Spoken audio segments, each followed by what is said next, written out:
So in terms of the process that you need to follow when you're dealing with poor performance, it's like the process that I talked about when I was talking about absence management earlier. So the first step is that you should have an informal meeting to start off with.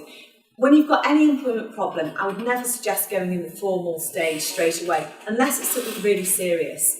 Because you should be tackling something early enough that you're giving somebody the opportunity to improve. And it's just good employee relations to have an informal chat with somebody before you go formal.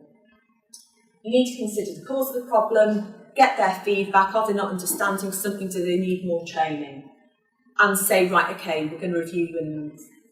If things haven't improved in a month, let's say, then you need to have a formal meeting. And they'd need to be invited to that meeting, told what the meeting is about.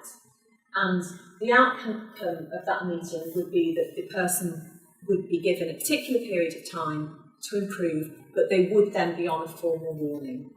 Okay? Always good examples of poor performance. Again, this is something that I see that businesses get wrong a lot, that managers will say, oh God, they're just rubbish, and be very generic and vague about what somebody's doing wrong. You need to have specifics. So if you're managing that person, or if someone else is managing that person for you, tell them to write down the examples, because it's easier to have the conversation with somebody if you're giving specific examples. And from a legal perspective, if when you get to tribunal, you're saying, right, at every stage, every meeting we had, we said exactly what they were doing wrong, gave them support, we told them what they needed to do to put it right, puts you in a much stronger position.